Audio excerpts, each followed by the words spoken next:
Bueno, ahora sí, estamos con Juli Freire en Charlas de Fogón. Ella es arqueóloga, magíster en arqueología náutica y subacuática, becaria doctoral de CONICET y reciente miembro de una de las expediciones más famosas de este 2025. Así que, Juli, bienvenida. ¿Cómo estás? ¿Cómo estás, Miku? Muchas gracias por la invitación a las charlas de Fogón. Acá preparé mi mate para que sintamos que estamos conectadas Sí. por la mateína. Exactamente, aunque no estemos en el mismo lugar físico, estamos conectadas igual. Justamente la idea de estas charlas sos la primera, así que muchísimas gracias por sumarte porque sos la primera invitada a este nuevo ciclo que estamos dando inicio al día de la fecha.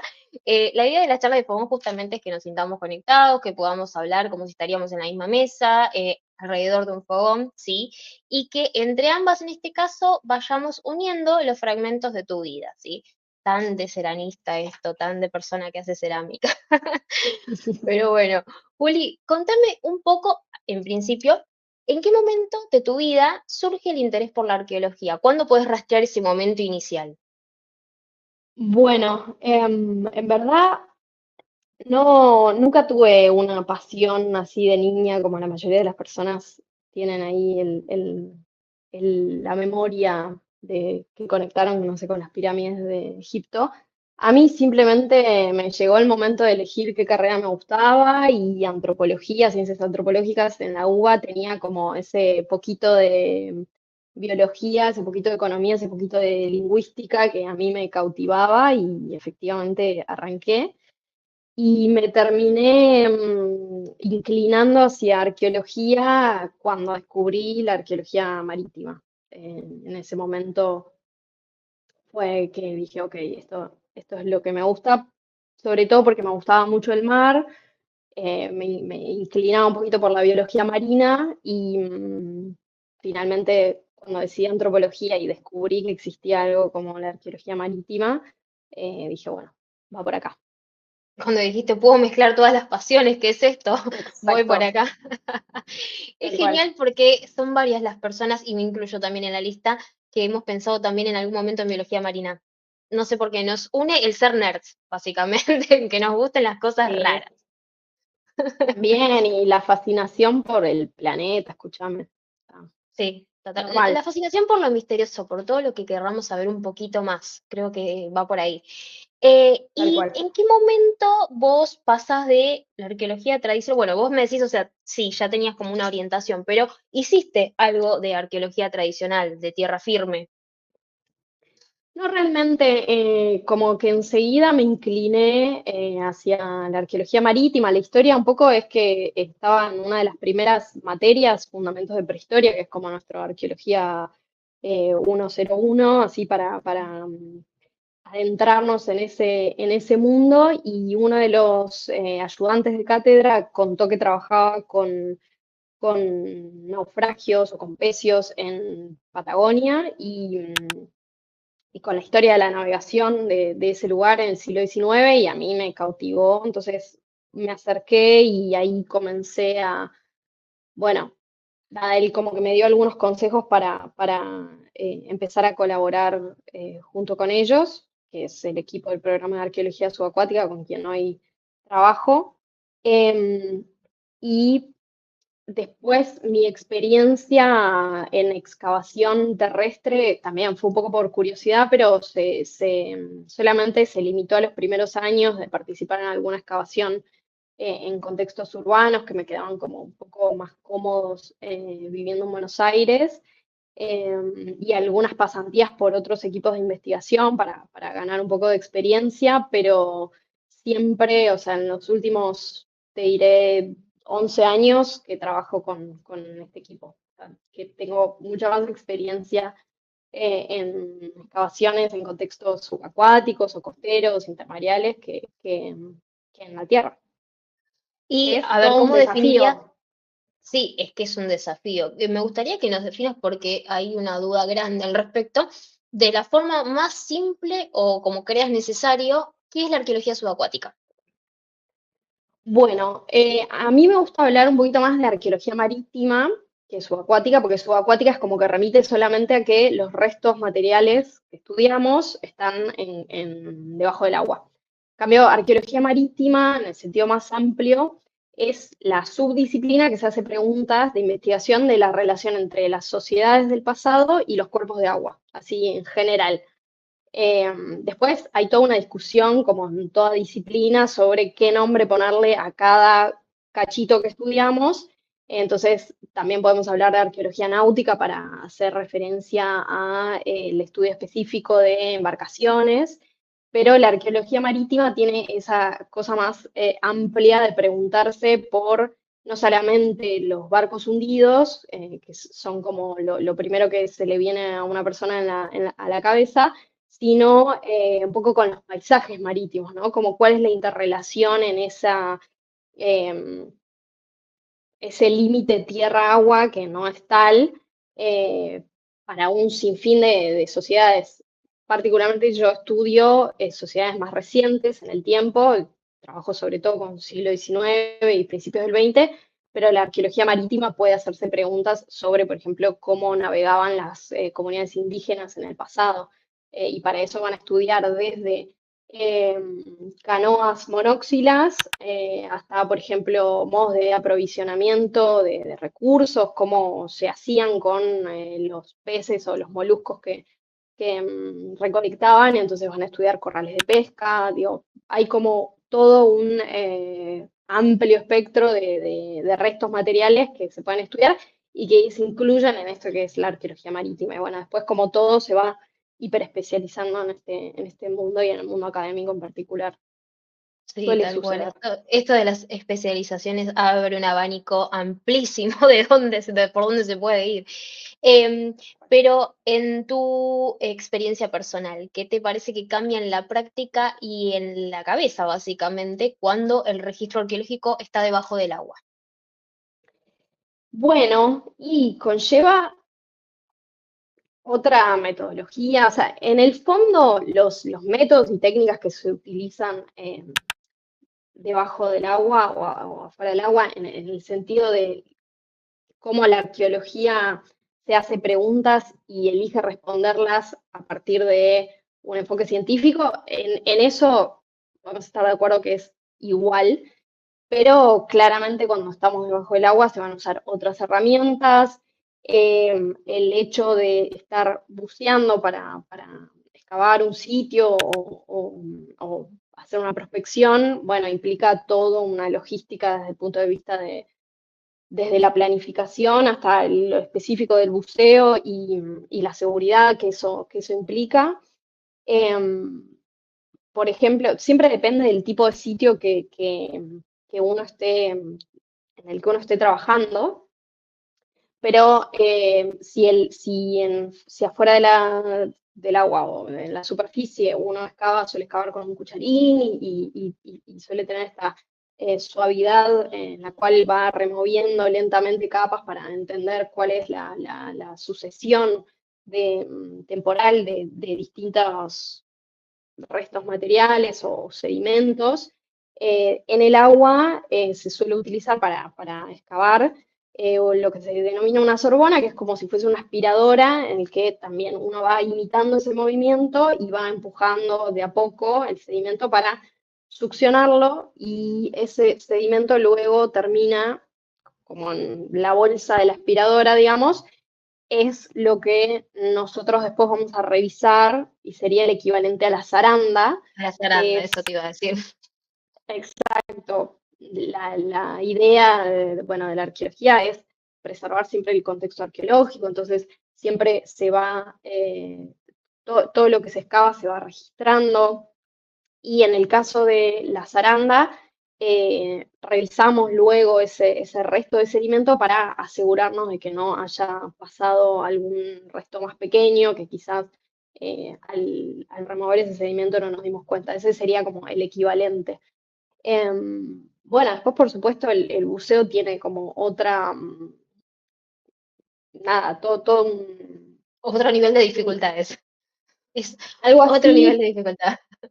Pero también la arqueología marítima tiene mucho que hacer fuera del agua, ¿no? Porque en general uno relaciona que todos estos restos materiales o que estas preguntas de investigación solo se responden con lo que está debajo del agua, y bueno, por supuesto que es gran parte del registro, pero también tenemos un montón de sitios arqueológicos y también considerados patrimonio en las costas o en el intermareal, que es esta franja que se cubre y descubre de agua, en el caso del Atlántico varias veces por día por el régimen de mareas que tenemos, pero que también implican como otra serie de contemplaciones a la hora de excavar. A veces es mucho más difícil excavar un sitio, o bueno, desafiante, o excavar un sitio en intermareal, que vos tenés la marea que sube y baja, versus excavar un sitio subacuático que por lo menos estás seguro que vas a tener unas buenas horas, estás debajo del agua, pero bueno, ya estás ahí, no es lo mismo que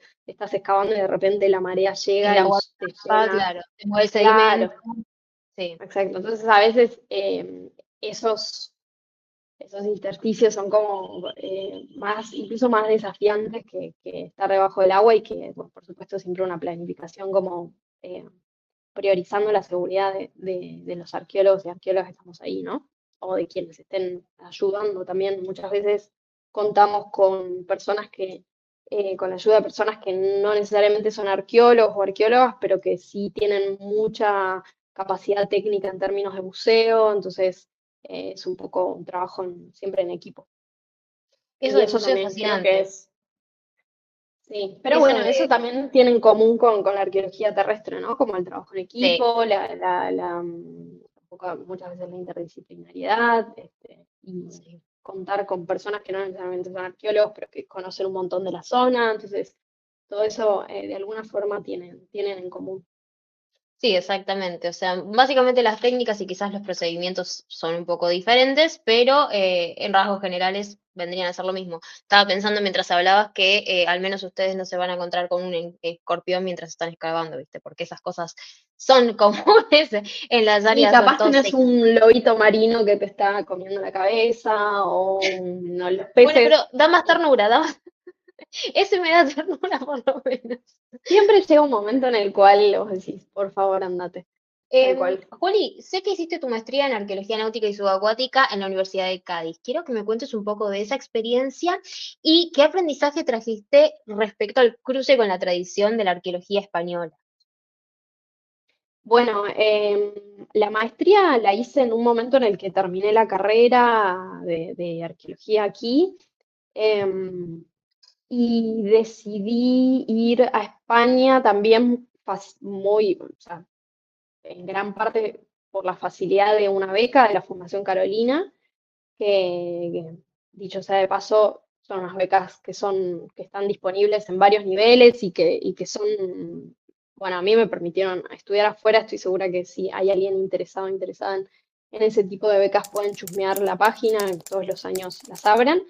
Em, y es la única formación en Iberoamérica, es decir, en el mundo hispanohablante, de este estilo, entonces es muy común que personas de Latinoamérica vayan a hacer esta formación, y de hecho una de mis colegas y amiga, Anita Castelli, ya lo había hecho. Entonces, bueno, decidí ir a España. Fue un año complicado porque nos agarró la pandemia en el medio, pero fue una formación, la verdad, súper, súper completa desde el punto de vista teórico y práctico. Y lo que bueno, a mí una de las cosas que recuerdo con más cariño o con más admiración de esa formación fue que en cada uno de los módulos traían expertos, pero expertos, investigadores de toda Europa o incluso de Argentina. En uno de los casos habían invitado a Nicolás Ciarlo, que es un gran conocedor de la historia de la disciplina y además de otros temas de arqueometalurgia. Entonces, para mí fue como la ventana a conocer primero un amplio, amplio, amplio espectro de cuáles eran las temáticas que se trabajaban en arqueología marítima, y si bien yo ya estaba implicada en la disciplina, nada, me abrió un mundo de lo que se hace en Europa, que son, bueno, otros rangos temporales en el caso de la comparación con Latinoamérica, y conocer gente que se estaba desarrollando en campos como muy diversos. Así que fue una linda experiencia y después como que tuvo toda una parte de práctica, ¿no? Entonces, por un lado, trabajabas con un equipo que estuviera ya trabajando en arqueología marítima, pero también hacer algunas prácticas, eh, tanto de excavación como también en laboratorio. Entonces, fue una formación súper, súper linda. De la tradición española en particular, no te puedo decir porque no, en este momento no se me ocurre quizás algo específico, pero sí quizás fue la posibilidad de trabajar con colegas que estuvieran trabajando en España en particular, pero en Europa en general, y gente muy profesional, con una formación muy amplia. Entonces, creo que lo que me llevé y que intento un poco replicar es ese espíritu colaborativo en el que se me abrieron muchas puertas y Sí, no también para solamente abrir uno la conocer cabeza. formas de trabajar, no pero solamente digo conocer formas de trabajar de otras partes del mundo que quizás no serían tan accesibles, digamos, si solamente lo hubieras visto desde acá, sí, pero no, o sea, lo estás viendo, lo estás palpando, estás escuchando los mismos profesionales ahí mismo en Europa y está buenísimo conocer distintas formas de hacer las cosas, distintos enfoques, distinto todo, es genial. O sea, supongo que volviste con una experiencia enriquecedora por mil. Sí, de todos modos, algo que, bueno, además de la maestría en España, en los últimos años tuve la posibilidad, mi equipo de investigación eh, está incluido en un proyecto de la Unión Europea, entonces eso nos dio la posibilidad de intercambiar, digamos, muchas veces vinieron italianos y griegos para aquí y luego nosotros trabajamos también en Italia, en Grecia, en España, y eso a mí también me dio una visión de valorar muchísimo lo que hacemos en Argentina, la calidad del trabajo que se hace muchas veces con restricciones financieras y tecnológicas que claramente nos marcan un límite o en la comparativa con muchos de los equipos que están trabajando en Europa o en otras partes del norte global. Y sin embargo, la calidad del conocimiento que se produce y, y se ve mucho reflejado en cómo en otras partes del mundo valoran mucho las personas que están formadas en Latinoamérica en general, en Argentina en particular, eh, quizá por esa creatividad que nos permite como resolver ciertas cuestiones, desde lo logístico hasta las preguntas de investigación. Y por otro lado, bueno, la disciplina que a veces marca la formación en universidades como en este caso la de Buenos Aires, pero bueno, en todo el país hay universidades de altísima calidad. Entonces, em, creo que a veces también trabajar en otros equipos de investigación permite como volver a valorar lo que se hace aquí y que es genial, que es nuestro y que también se hace con muchísimo laburo y con muchísimo profesionalismo, ¿no? Totalmente, totalmente. Juli, me interesa mucho tu línea de trabajo actual sobre redes de comercio marítimo del siglo XIX en Patagonia y Tierra del Fuego, especialmente a partir de cerámicas británicas. Habíamos dicho un ratito antes de que ambas hacíamos cerámicas desde dos puntos de vista completamente distintos. Ahora vos contame cómo se articula la dimensión histórica con la mirada marítima en la arqueología, teniendo en cuenta esto, ¿no? El estudio a partir de cerámicas británicas. Contame un poco de lo que vos haces. Bueno, lo describiste muy bien, ese es mi tema como más amplio de doctorado. Todo empezó con un sitio que se llama, está en Playa Donata, que es el extremo suroriental de Tierra del Fuego. Es un sitio en el que aparece en el Intermareal, en esta franja que dijimos que se cubre y descubre, que son canastos con losa, con piezas de cerámica del siglo XIX, apoyadas una al lado del otro, como si fuese, bueno, no como si fuese, es interpretado como un cargamento que fue descargado por alguna embarcación ese sitio no está relacionado con ningún barco hundido, como para decir, bueno, Ujú. esto es fruto de un accidente náutico, sino que la embarcación pudo haber descargado eso y seguido viaje. A partir del estudio de esas piezas, un poco surgió la pregunta de qué está haciendo esta cerámica en este lugar tan remoto. Por supuesto, en un contexto geográfico en el que estamos hablando de la ruta de Cabo de Hornos, que es una Ujú. ruta muy importante para el comercio, hasta la apertura del Canal de Panamá en 1914 y bueno, luego también, pero es un lugar donde circularon muchas embarcaciones, eh, tanto esta ruta de Cabo de Hornos como el Estrecho de Magallanes después en el tiempo.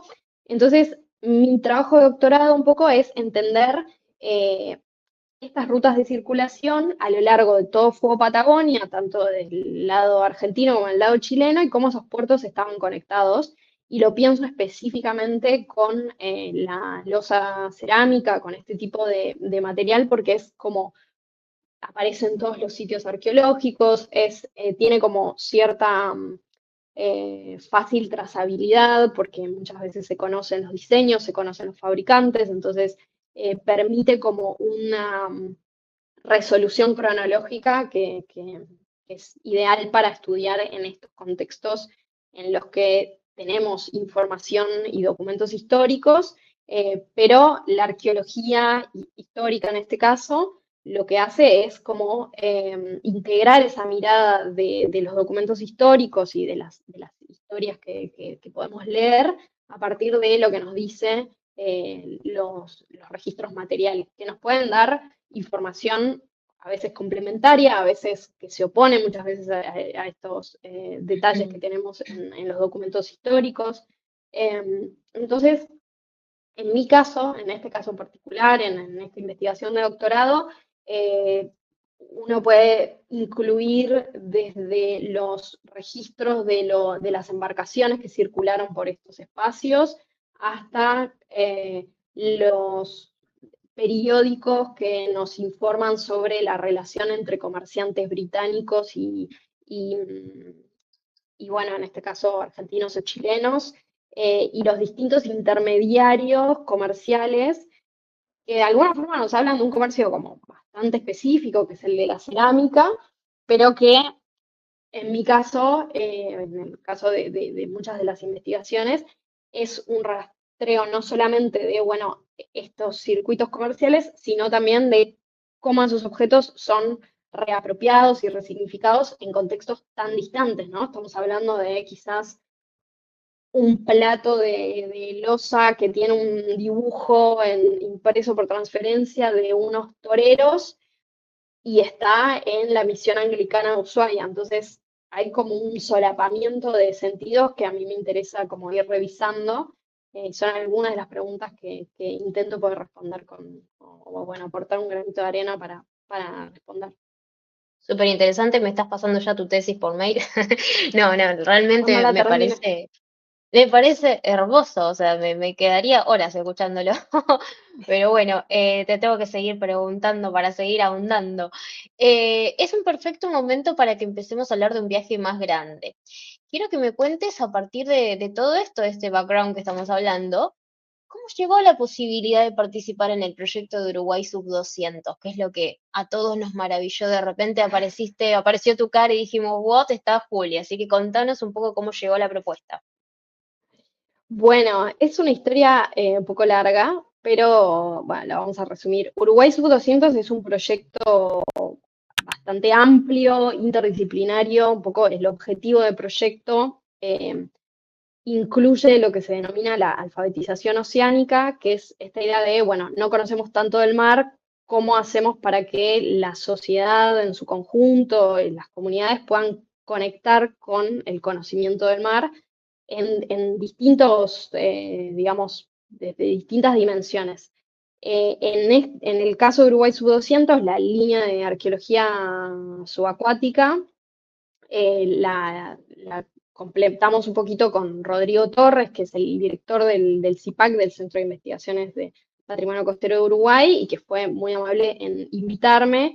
La historia un poco se retrotrae a 2023, cuando por mi directora Dolores Elkin me enteré que había una apertura de un concurso de Schmidt Ocean Institute, que es esta fundación filantrópica de California, junto con Nat Geo, que son, digamos, dos fundaciones que tienen muchas iniciativas para apoyar las investigaciones y sobre todo investigaciones de gente joven. Entonces mandé una propuesta y en ese momento tuve como un ida y vuelta del Schmidt Ocean porque yo veía que todos los proyectos giraban mucho en torno a lo biológico o Ujú. a un punto de vista más desde la oceanografía. Y yo estaba interesada en saber si a ellos les interesaba incluir algo de patrimonio o de la visión más cultural, de decir, bueno, estos océanos fueron el espacio de circulación de miles de embarcaciones y eso, digamos, puede tener distintas testigos en términos de restos materiales. ¿Por qué no aprovechar todas estas expediciones o toda esta tecnología para explorar un poco de eso?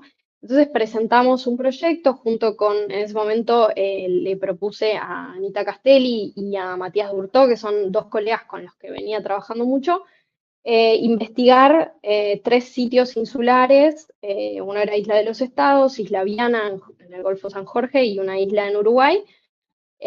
Matías es uruguayo, también trabaja en el CIPAC. Los tres estamos en una situación muy similar, somos doctorandos, entonces era como un buen proyecto para, de alguna forma, colaborar y también aprender para nosotros formarnos en ese contexto, ¿no? En el Fast Forward a 2024, el Schmidt Ocean me escribe, me dice que el proyecto, o sea, como nos hace una devolución del dictamen, que había sido bueno, pero que el proyecto no había quedado, y sin embargo me consultan a ver si podían reenviar ese proyecto a otras iniciativas en las cuales quizás nos podíamos como incluir. Y así surgió la posibilidad de ir al Falcortú con este gran proyecto de Uruguay Sub 200, liderado por Álvaro Carranza, que él es biólogo, pero también había personas que vienen de geología, de oceanografía, también personas que trabajan en el Ministerio de Ambiente o que trabajan en organizaciones no gubernamentales. Entonces, la verdad es que la expedición era súper completa y en el caso de Rodrigo y yo, que trabajábamos en esta línea de arqueología subacuática, nuestro objetivo era un poco mapear e identificar algunos sitios arqueológicos que pudieran ser de interés para nosotros, y eso, un poco el resultado fue la búsqueda y efectivamente se halló el Destructor Uruguay, una embarcación que fue empleada por la Armada de Estados Unidos durante la Segunda Guerra Mundial y que luego es donada a la Armada Uruguaya, y que una vez que termina como la vida útil de esta embarcación, algo que se suele hacer como una forma de enterrar con honores una embarcación es hundirla y no venderla como chatarra o, digamos, otro tipo de final que se le da. Entonces, en 1995, a partir bueno, se toma la decisión de hundir esa embarcación, pero no se conocían bien las coordenadas o había unas coordenadas eh, que finalmente fueron el puntapié para, a partir de la tecnología que tenía a bordo, que tiene a bordo el Falcor 2, poder encontrarlo y luego con el Rob Sebastian ir hacia el punto. Y fue como un ejemplo bárbaro de interdisciplinariedad, porque también para los biólogos era muy importante decir, ok, conocemos la fecha de hundimiento de esta embarcación. ¿Qué pasó en estos 30 años con un barco que ofrece un sustrato duro en un espacio a 1100, 1200 metros, donde lo que predominan son las arenas, fondos blandos? Entonces, muchos de esta fauna, desde corales hasta incluso, bueno, peces, precisan de estos sustratos duros para desarrollar los ecosistemas. Entonces era como algo súper interesante y para nosotros también fue un puntapié excelente. O sea, primero, toda la parte previa implicó ponerse en contacto con trabajadores que habían estado incluso a bordo del destructor Uruguay, siendo una historia como relativamente reciente, pero también las personas que lo habían hundido desde las aeronaves. Entonces, fue también una linda experiencia de ponerse en contacto con la comunidad y en el caso arqueológico, para nosotros un gran laboratorio de pensar cuáles son los procesos de formación de sitios, es decir, qué es lo que le pasa a ese barco una vez que se hunde, que es algo que nos hacemos, digamos, otro punto en común de toda la arqueología, ¿no? O sea, la arqueología responde ciertas preguntas e interpreta, hace una interpretación de los restos materiales, pero entre que esos restos materiales estaban en un contexto de uso sistémico y entre que nosotros los descubrimos, pasaron un montón de cosas. Entonces, parte de las preguntas de la arqueología terrestre, marítima, en general, incluso imagino también de otras ciencias como la paleontología, es, bueno, ¿qué le pasó a estos restos y qué es lo que estamos viendo y cómo podemos interpretar para no pensar que, bueno, uno simplemente ve el objeto como se dejó siglos o miles de años atrás, ¿no? Tal cual, no. Lo bueno de todo esto que es como vos decís, o sea, por lo menos tenés una fecha de referencia, sabés cuándo fue hundido y todo lo que haya sucedido después, o sea, tenés una cronología exacta, o sea, sabés que pasaron 30 años y en esos 30 años qué pasó, los procesos de formación, ya sea de interés biológico como de interés arqueológico en este caso. Ahora, antes de Tal pasar cual. a la siguiente pregunta, quiero que me digas, ¿qué sentiste en el momento de que se halló finalmente esto? Tus Bueno, sensaciones, emociones. esto sucedió durante la primera mitad de la expedición, o sea, yo no estaba a bordo del Ok, Falcor 2, ok. yo me sumé en la segunda mitad. De todos modos, esa mañana Rodrigo me avisó que iban a iniciar la búsqueda. Tanto Rodrigo como yo también estábamos a bordo del Falcor 2 en el equipo de mapeo de aguas profundas, entonces eh, nuestro rol del día a día, tanto en la primera mitad como luego yo en la segunda mitad, era planificar la inmersión del Rob Sebastian, que era Ah, bien. básicamente delinear un polígono, planificar cómo iba a ser el mapeo, es decir, a partir de ecosondas que lo que van haciendo es dibujar el fondo a partir de sonido, bueno, procesar esa información, interpretar esa información y armar mapas 3D en los cuales íbamos marcando el circuito que iba a completar el Rob Sebastian, un poco en función de la seguridad de la operación del Rob, que no estuviera deambulando por algún cañón donde no supiéramos que se podía golpear con una pared vertical, a pesar de que el Rob Sebastian tiene su propio sonar. Y por otro lado, para decir, bueno, ok, estamos en unos montes o estamos en la cabecera del cañón, nos interesa sacar muestras de sedimento aquí. Entonces, bueno, Rodrigo y yo apoyábamos esa operación. Eso es lo que se hizo para encontrar eh, al destructor Uruguay. Entonces, también es como implica la configuración de distintos elementos de la ecosonda para tratar de maximizar los resultados con esa tecnología. Y entonces esa mañana Rodrigo me manda un link de Zoom y me sumo en la computadora mientras él me puso ahí, tuk, en la compu, mientras ellos hacían la búsqueda y la verdad apareció el toque. Fue una emoción tremenda porque la verdad es que habíamos hablado con distintos especialistas en el tema y no había buenas noticias, o sea, era un barco que tiene una eslora, es decir, tiene un largo de 93 metros, y si bien estas ecosondas son muy poderosas, el hecho de que estuviera a 1100 metros implicaba que lo que podíamos llegar a ver eran píxeles nada más en la pantalla. Ujú. Entonces teníamos que afinar mucho la búsqueda y bueno, suerte, también era suerte. Suerte y técnica, y bueno, apareció, Y entonces sucedió.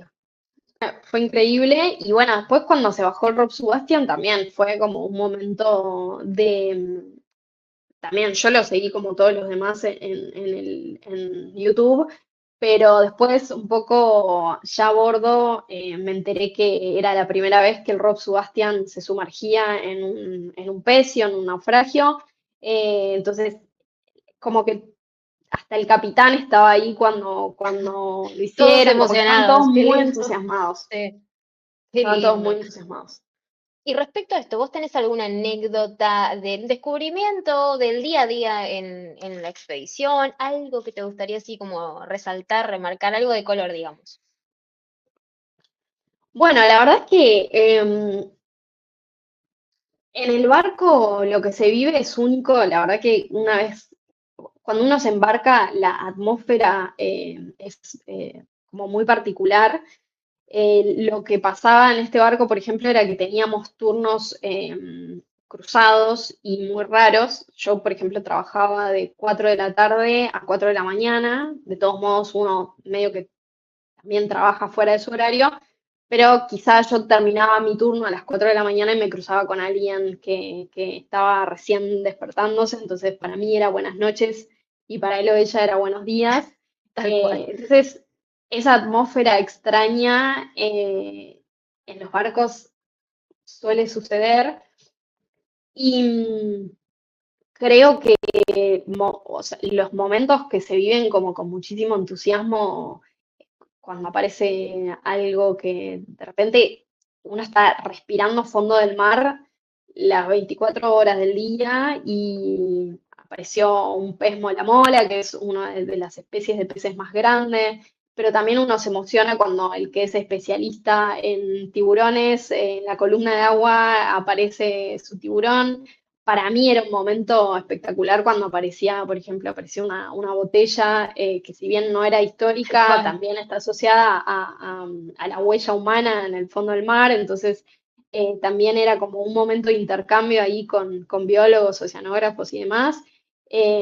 No sé, apareció, me acuerdo, un pequeño calamar con un anzuelo clavado, entonces de repente creo que uno tiene la posibilidad de ver todo lo que está sucediendo debajo del agua en tiempo real, eh, con por supuesto el apoyo de este tipo de iniciativas de Schmidt Ocean, que es increíble. La verdad es que eh, la capacidad tecnológica, pero sobre todo como la calidad y calidez humana es tremenda.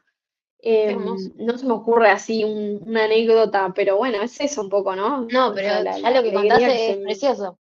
Es muy loco esto que decís de los de las 12 horas, obviamente que están mezclados, están cruzados y que para unos es el día, para otros es la noche. Llega un punto, me imagino que un poco uno está cansado, pero la misma emoción del descubrimiento, del ver qué va a pasar cada día, te impulsa también a salir de la cama y aunque estés muerto de sueño, seguir y seguir.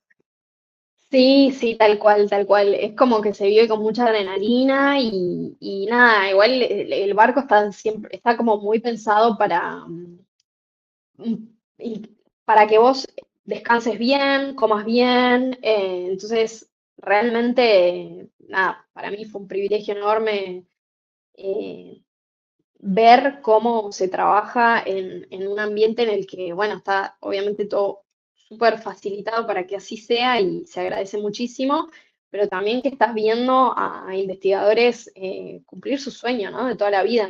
Para mí pensar que muchos de estos especialistas quizá nunca vieron lo que están investigando por los últimos 30, 40 años. Es la primera Tal vez que cual. lo ven. Entonces, acompañar esa alegría y es como que Debe ser una no te emoción permite, única, es un no te momento permite único. descansar, tal Creo cual. que eso también era lo mágico de la transmisión, o lo que tanto le llegó a la gente, ¿no? O sea, esto de ver en vivo e indirecto cómo se emocionaba cada especialista en el tema específico de lo que se estaba viendo, de decir, no, mirá, esto, o sea, lo que toda mi vida llevo estudiando, teóricamente lo estoy viendo en este momento en vivo e indirecto, y yo creo que esa emoción transmitida a la gente quizás fue lo que hizo que fuera tan especial estas transmisiones y que siguen siendo, porque el día de hoy, ahora se retomaba otra, si no me equivoco, ¿no? Está por Sí, empezar nuevamente, más allá de que está la de el, paleontología. exacto. Está la de paleontología, que me parece una iniciativa bárbara.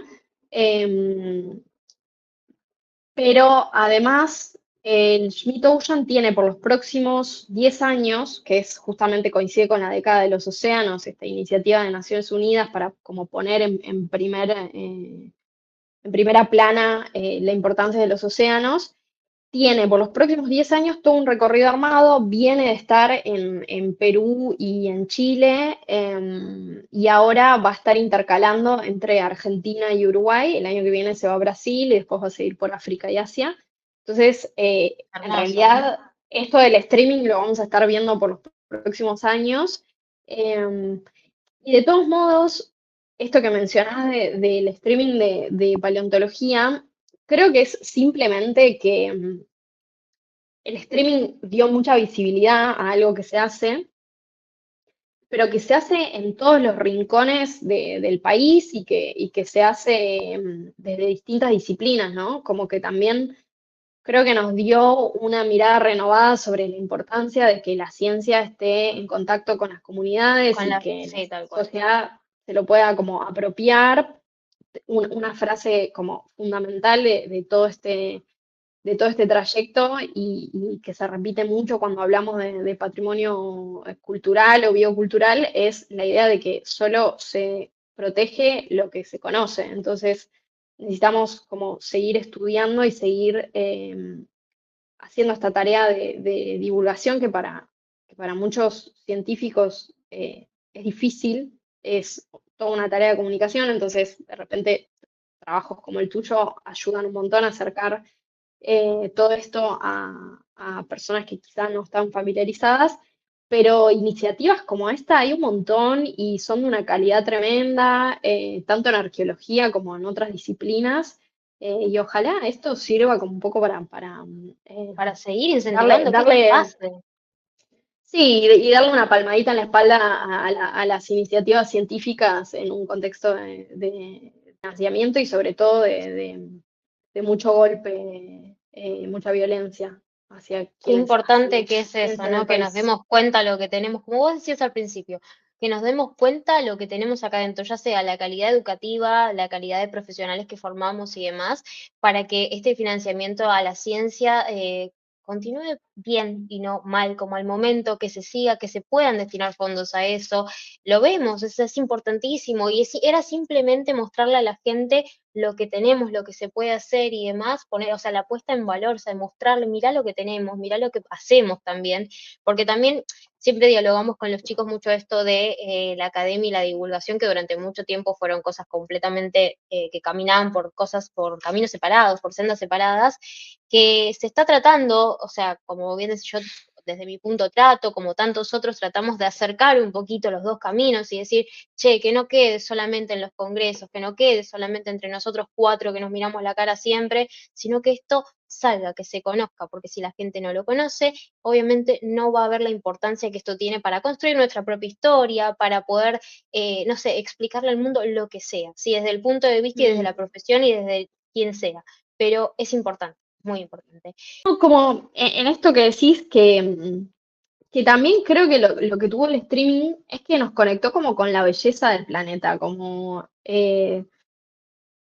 obviamente que, por ejemplo, yo estudio barcos hundidos porque me interesa la historia de la navegación o me interesa contar esas historias. También me interesa que la gente se involucre con su patrimonio cultural sumergido, pero de repente también son imágenes bonitas. Hay una belleza del planeta y me parece que eso también es lo que viene a ser la ciencia y lo que a veces nos cuesta, como desde esta mirada hiperproductivista en la cual toda ciencia tiene que ser aplicada. Bueno, también existen un montón de disciplinas que lo que hacen es poner, y que tienen muchísimas utilidades desde distintos puntos de vista. Digo, la historia es fundamental para entender nuestro presente y hacia dónde vamos, pero también pone de relevancia que también es un planeta bonito y que necesitamos esas imágenes para volver a inspirarnos y volver a conectar con la belleza del mundo. Para ser Eso me parece consciente de lo que nos importante también, rodea. tal Te hago cual. una consulta, ya esto va más para el lado personal. ¿A vos qué impacto, Juli, te gustaría que tenga tu trabajo, tanto académico como público, en la forma en que entendemos el mar y su relación con nuestra historia, que viene como a conclusión de todo esto que venimos hablando?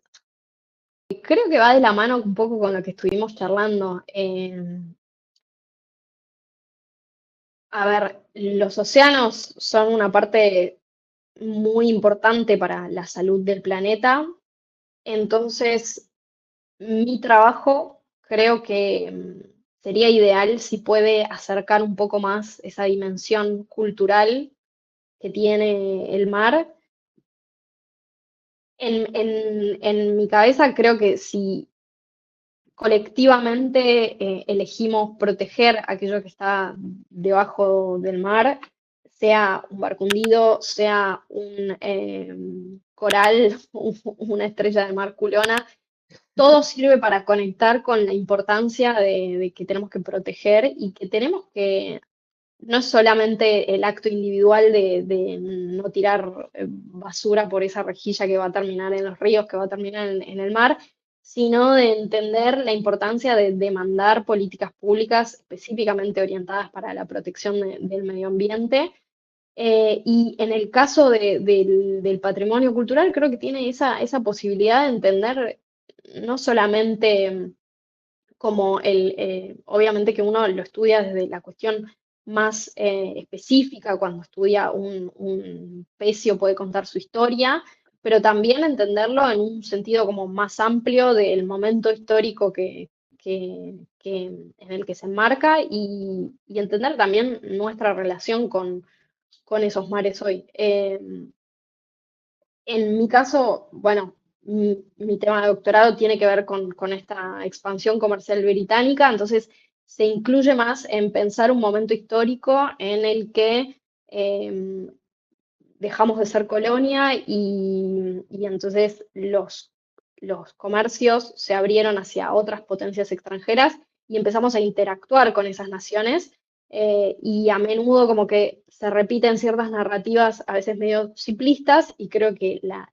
tarea de la historia o de la arqueología es complejizar esa trama de sentido, darle un poco más de importancia a lo que sucede en algunos sitios un poco más pequeños y no solamente la trama global, y dar respuestas más complejas a preguntas que son complejas.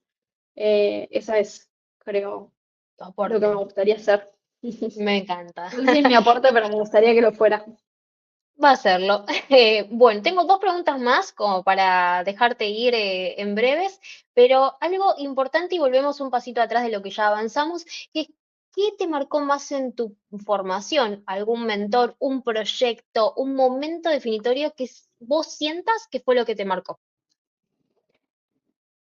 Definitivamente trabajo con un grupo de gente espectacular. Eso me hace feliz todos los días. Me marcaron muchísimo, son mis mentores.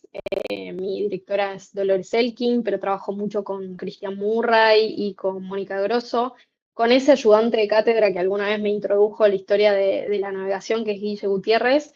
Eh, y la verdad es que trabajar con un grupo humano tan espectacular y que me enseñó a, nuevamente, con lo restrictivo que es a veces lo que tenemos en términos de materiales y tecnológicos, a hacer ciencia, a hacer buena ciencia, a cuidarnos entre nosotros, a trabajar en equipo, a responder preguntas desde mirando, ¿no? Como dándole vueltas al problema desde distintos puntos de vista. A mí eso me marcó enormemente y me permite como, no sé, saber para dónde ir, ¿no? Que a unos tener como personas tan cerca a las cuales admiro un montón, a mí me llena. Así Un que, contexto de contención en lo profesional y en lo humano también, sin, porque no sin solamente, duda, o sin sea, duda, llega un punto que pasa lo profesional y ya es lo humano, es tu grupo humano de contención. sin duda, sin duda. Son Qué profesionales hermoso. y humanos muy geniales, así que es lindo tenerlos cerca. Qué lindo. Bueno, ya me vas a hacer emocionada. Así que, para cerrar, si tuvieras que resumir en una frase, ¿qué es lo que te impulsa a seguir explorando el pasado en el mar? ¿Cuál sería? Bueno, creo que es esa, ¿eh? Es solo protegemos lo que conocemos. Entonces, va por ahí. Me interesa seguir conociendo estas historias de navegación, de circulación por los espacios costeros y marítimos y, y que la gente conecte con eso, ¿no? Desde la comunidad más inmediata hasta un país que históricamente, que tiene un litoral enorme, enorme, enorme y que muchas veces le da la espalda al mar. Así que me parece que está bueno ir por ese lado. Me parece perfecto. Juli, para terminar, quiero que si querés, no sé si tienen, pero si el equipo tiene alguna red o algo para que pasarnos, que lo digas ahora, es el momento. Bien, el programa de arqueología subacuática no tiene redes, pero sí puedo recomendar una página y un Instagram que fue fruto de una iniciativa de distintas provincias marítimas y gestores de patrimonio que se llama Mar de Historias. También está en la web, está en Instagram, está en Facebook y un poco pone de manifiesto cuál es la importancia del patrimonio cultural sumergido, qué es lo que se puede hacer cuando uno está ahí caminando por la playa y se encuentra con algo que dice, ay, mira, un pedacito de cerámica, se lo voy a Muy llevar a un importante. arqueólogo. Bueno, quizá no tenés que agarrarla, quizás le podés poner una escala, fotografiarla, marcar con el GPS y enviarnos esa información para preservar el contexto. Entonces, esta página, Mar de Historias, tiene un montón de videos e imágenes divinas, increíbles. Y bueno, eso no, seguro que ayuda a conectar con la belleza de estos lugares, de estos sitios arqueológicos. Perfecto. Entonces, mar de historias. Después lo vamos Mar a de robar, lo Historias. vamos a dejar por aquí para que lo puedan seguir, para que lo puedan ir a ver.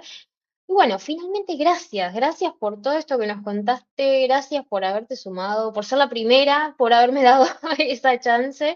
Por Eh, favor, y gracias nada, a yo vos te por la molesté, invitación. yo ya estaba, o ella estaba en el barco y yo ya estaba molestándola para que... No, me hubiese encantado que la entrevista sea en el barco, pero bueno, había como una bajada de línea. Primero, estábamos al palo todo el día, y segundo, la idea era que intentar minimizar el tema de las entrevistas y demás para que todos estemos como enfocados en nuestros roles, eh, porque bueno, nada, después iba a haber tiempo para hacer todo eso, así que y efectivamente el tiempo era muy escaso, digamos, No, de sí, sí. decir, me tomo un segundo para chequear mis chats, no sé. Así que nada, gracias a vos por la invitación y me encanta lo que haces, así que Gracias. yo quiero que sigan las anécdotas, pero bueno, Ay, el bueno, engagement vamos no lo a, es todo.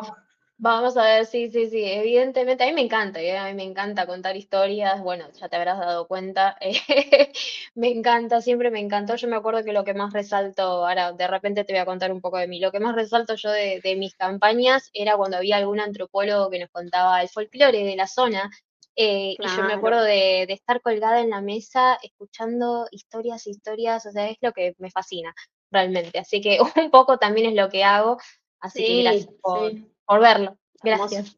Por favor, por Bueno, favor. Juli, quédate un segundo. Yo Obvio. igualmente me despido por acá.